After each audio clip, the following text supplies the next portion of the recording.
rise with the sun. Step 2, get some food in you.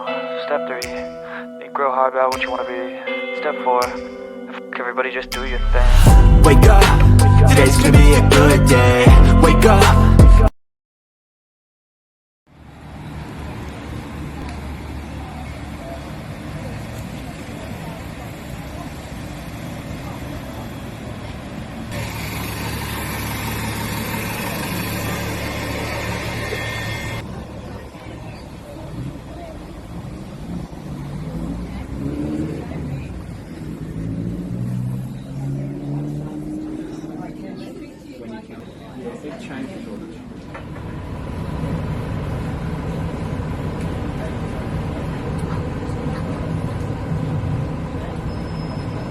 That's Tasmania's Parliament House there on the right, everyone. The Parliament of all of Tasmania.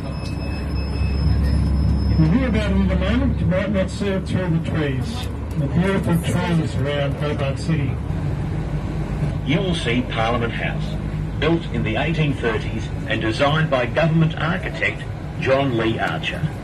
Originally used as a customs house, where imported goods were received and stored. It became Tasmania's Hobart in the 1850s. Looking to our left, we have Prince's Wharf, including the Taste of Tasmania and Dark Mofo. We are now approaching the popular shopping precinct of Salamanca Place, a great spot for that special Made in Tasmania gift. To our left, you can see the modern buildings of the University of Tasmania's Institute of Marine.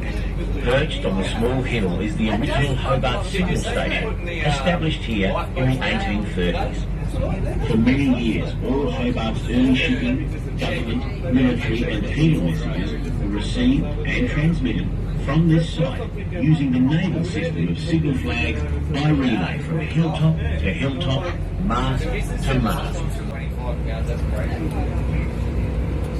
What do they go for now? Let's just say 1 million. There was a block around here recently sold for $1 million. Today though, many of these former homes are host to little craft shops, restaurants and cafes.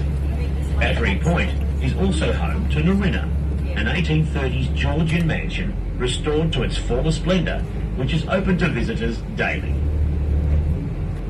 To Witt Street, but that mansion is up ahead on the right hand side. Well worth a visit. You need time when you come to Hobart, guys. We are now in DeWitt Street, which was originally built as a road to St George's Church. The church tower can be seen on the left above the roof line of the houses. It was built in the 1830s and designed by John Lee Archer and built in the neoclassical style. The famous tower was added 10 years later and was designed by former convict and architect James Blackburn. For many years the church was known as the Mariners' Church, as a fire would be lit in the tower each night to welcome sailors to the port of Hobart. It still contains its original birch box pews, imported from England in the 1830s, and services are still held here on Sundays. Yes, St George is the patron saint of England.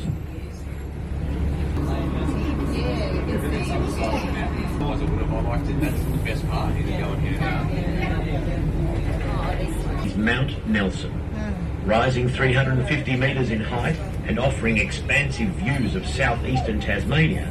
It is home to a fine brasserie and some great bushwalks.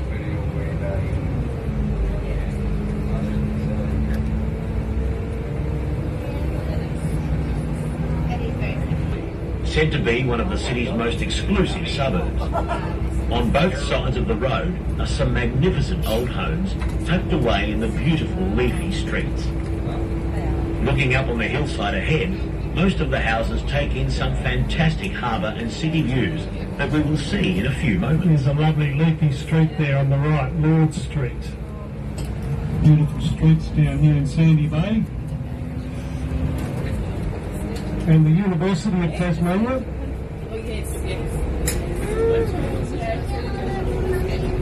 Looking to the right, we can see the University of Tasmania's Sandy Bay campus, home to the schools of engineering, sciences, commerce and law. This is one of 4 campuses on the island, with one in the city centre and 2 in the north of the state at both Launceston and Burnie. In recent times, the university has been rebranded UTAS, becoming the 3rd largest employer on the island.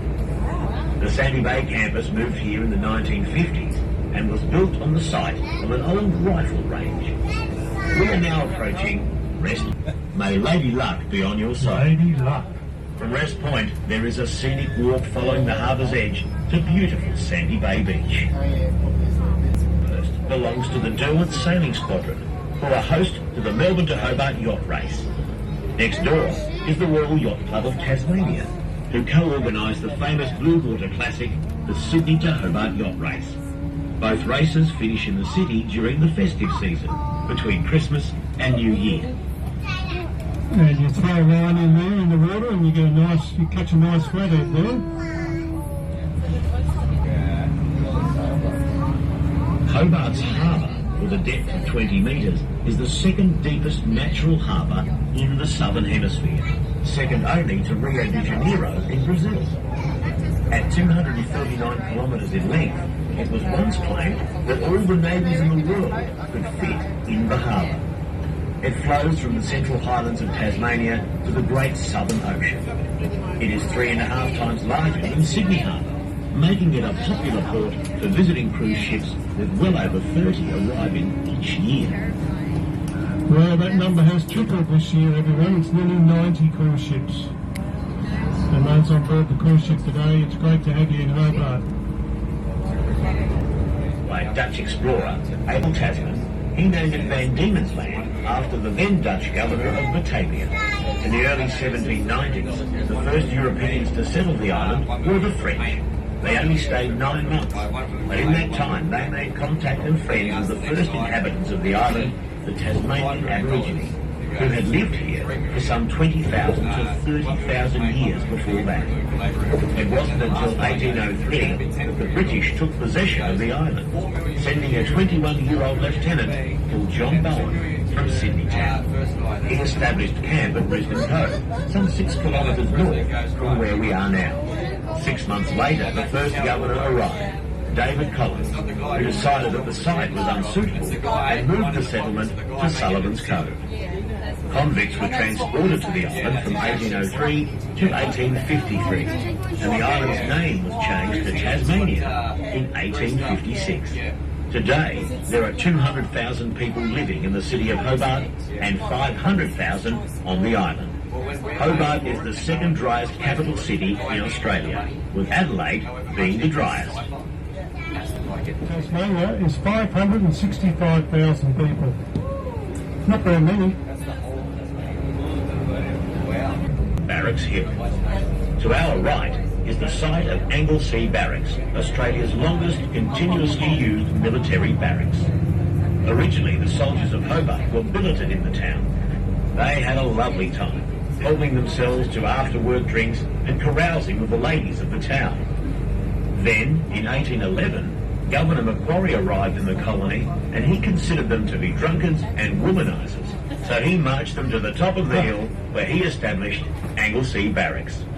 Today the barracks are situated within beautiful parkland gardens which are open to the public, and a comprehensive military museum is located in the old military jail. Is Mount Wellington. Its Tasmanian Aboriginal name is Hunanyi. Its first European name was Table Mountain, and it towers some 1,270 metres, or 4,020 feet, above sea level. The cliff face just below the summit is known as the Organ Pipes, and from the summit on a clear day you can see more than 1/3 of the island. It's only a 40-minute drive from the city centre, and a visit to the top is a must-do. But be sure to take warm clothes, as it is generally 10 to 15 degrees colder at the summit than in the city. The mountain provides a playground for Hobart, being home to some great bushwalks, flora and fauna. Yes, it's called Table Mountain because when you get to the top it's very flat, like a table. And it's called Mount Wellington after the Duke of Wellington. He defeated Napoleon Bonaparte at the Battle of Waterloo in 1815.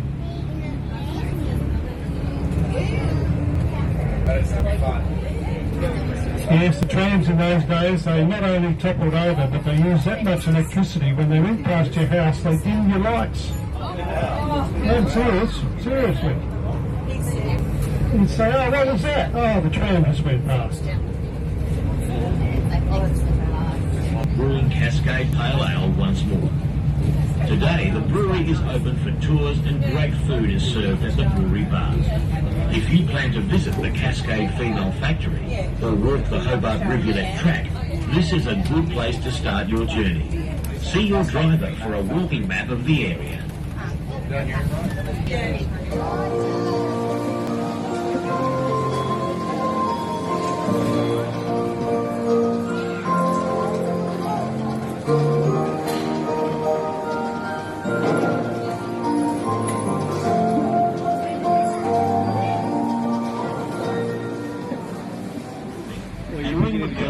To stop the bus. You will notice the brewery has two gates on the building facade. 1824 is when the company was established, and 1927 is when 4 floors were added to accommodate new brewing equipment.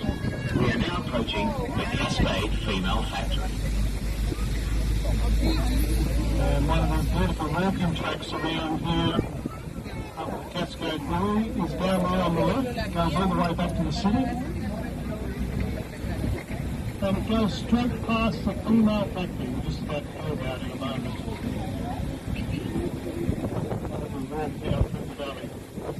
I'm sure it wasn't such a good walk in those days when the women had to walk up here to the prison. Down on our left, we can see the corner of a large sandstone room. This belonged to the Cascade Female Factory, which operated from 1828 to 1856. More than 6,000 female convicts are known to have spent time here, mostly from Great Britain and Ireland. On arrival in Hobart Town, after a 4 to 6 month sea voyage, they would be marched up here from Sullivan's Cove. Sentences ranged from 3 to 7 years, and many remained here for the term of their natural life, never to return to their homeland again. The prison once extended the full length of the valley. At any one time, it could accommodate up to 1,200 women who would be employed to carry out such tasks as needlework, the town's laundry, and the manufacturing of blankets and uniforms. They would work for up to 10 hours a day in the summertime. Those who managed to be well behaved became servants to the wealthy of Hobart. Today, the site is open for tours which provide a full insight into the ladies' lives at the Cascade Female Factory. From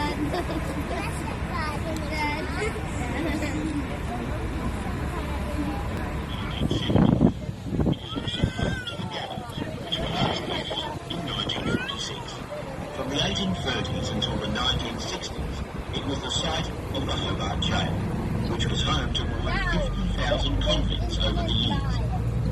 Step back in time and take a tour of the chapel, criminal courts and gallows. Hear stories of old Hobart Town, the grim trials and executions.